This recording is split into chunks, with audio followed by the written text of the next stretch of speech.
네, 반갑습니다. 전기작업실입니다. 오랜만에 촬영을 또 하게 됐습니다. 텀이 좀 있다 보니까 어디까지 했는지 제가 간혹 까먹습니다. 자, 오늘은 기구물 부착에 대해서 해볼까 합니다. 제가 지금 퇴근하고 난 이후에 편안하게 작업하려고 옷만 이렇게 좀 갈아입고 좀 초췌한 얼굴이죠. 오늘 좀 피곤한 일이 있었습니다. 기구물 부착을 하기 전에 몇 가지 잠깐 설명을 좀 드릴게요. 자, 요렇게 생긴 게 스위치 박스라고 부릅니다. 이제 저는 그렇게 부르는데, 요 박스를 보면 얘가 3구 박스, 얘가 2구 박스 됩니다. 지금 보시면 박스를 새 걸로 지급을 받기 때문에 피스들이 전부 다 이렇게 박혀 있는 상태로 지급을 받으실 거예요. 그래서 이거를 막 푸신다고 막 빨리 푸시려고 시간이 없어서 그렇게 하시는데, 천천히 풀어도 시간 남습니다. 제가 항상 말씀드리지만 순서만 잘 지키시면 충분히 시간이 남는 시험입니다. 이렇게 처음에는 막혀 있지만 우리는 그냥 이렇게 뚜껑 안 덮인 채로 시작을 할 겁니다. 자, 그리고 작업형을 하실 때 이렇게 공구 주머니가 있으면 굉장히 편합니다.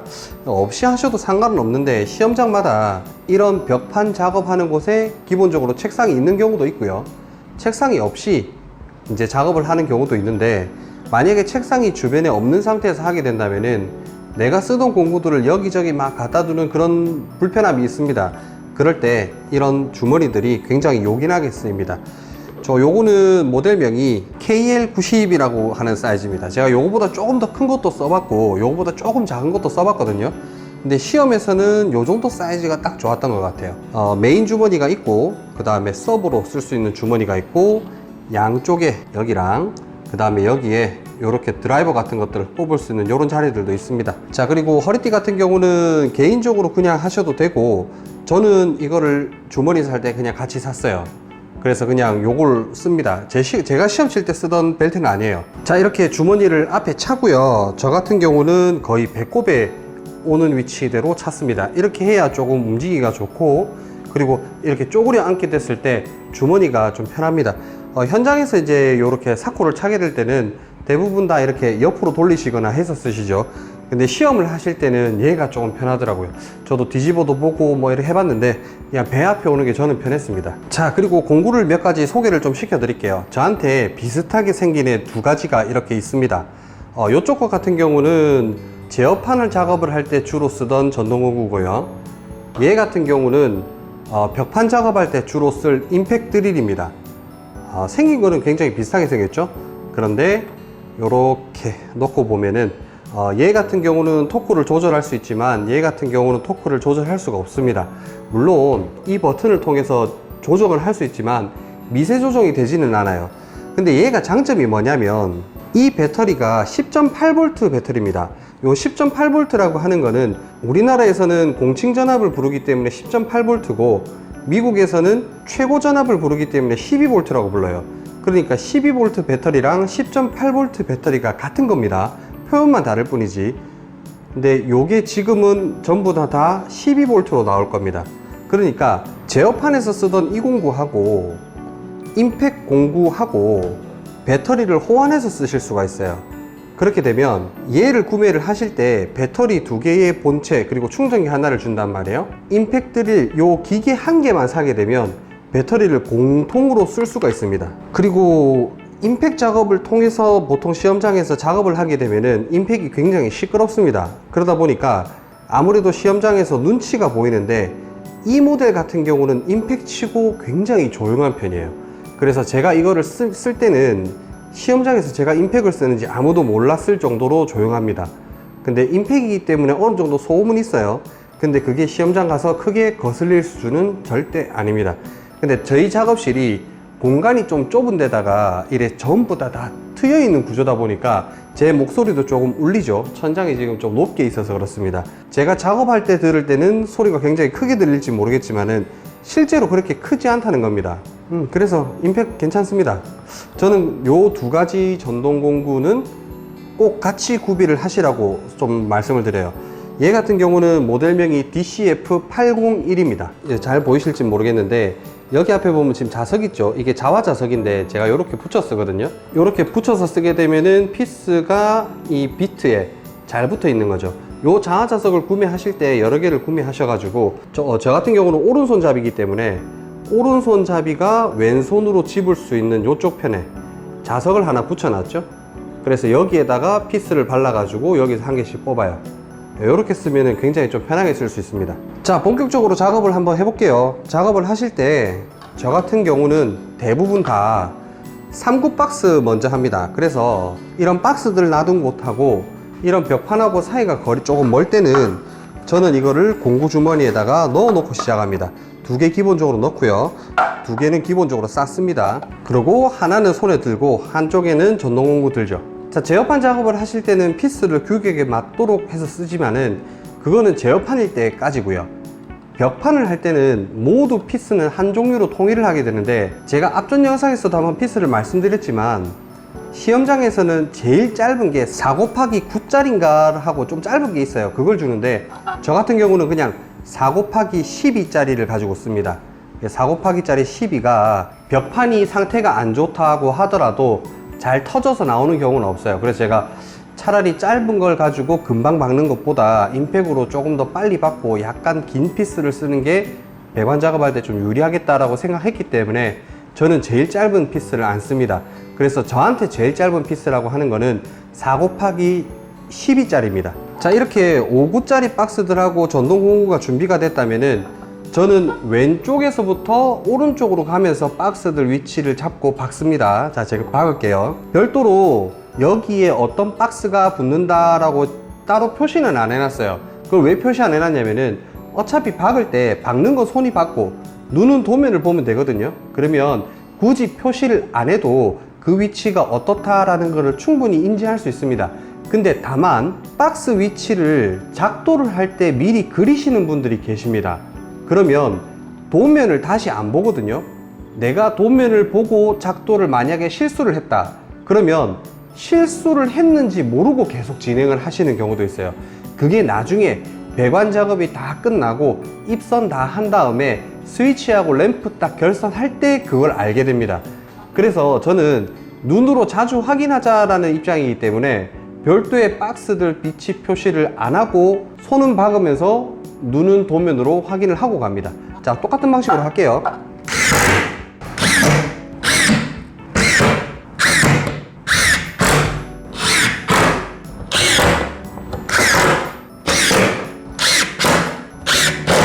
한 군데는 2구 박스를 먼저 받고 3구를 붙여야 되기 때문에 3구 박스가 제 주머니 하나 남아 있습니다. 자, 그리고 마찬가지로 2구 박스들을 주머니에 넣을게요.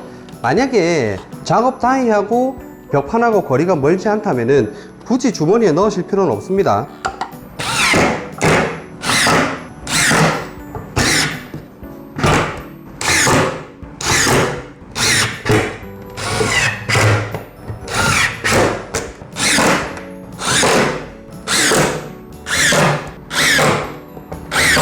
자, 보시다시피 박스는 다 박았습니다. 금방 박죠. 자, 제가 단자대까지 박고 나서 박스 박은 상태에 대해서 충분히 디테일하게 다시 설명드릴게요. 자, 다음으로는 4핀 단자대 얘를 박을 겁니다. 마찬가지로 주머니에 집어넣어 두시고, 자, 박을게요. 하나씩 꺼내가면서.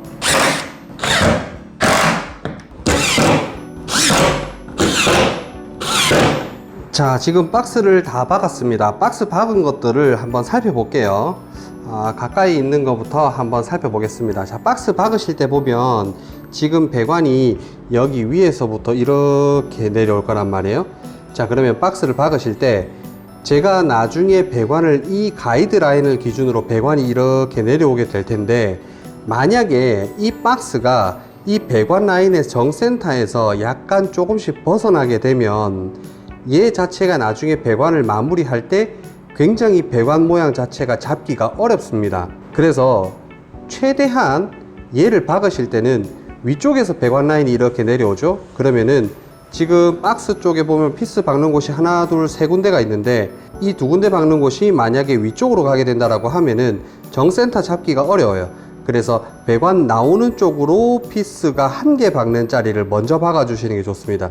얘 기준으로 센터 가이드를 잡아주시는 게 좋겠다는 얘기입니다. 자, 그리고 두 번째, 전동 공구의 비트, 그러니까 우리 피스를 꼽는 부분 있죠? 걔가 길이가 짧으면은 여기 넣을 때 전동 공구가 여기에 간섭이 와요.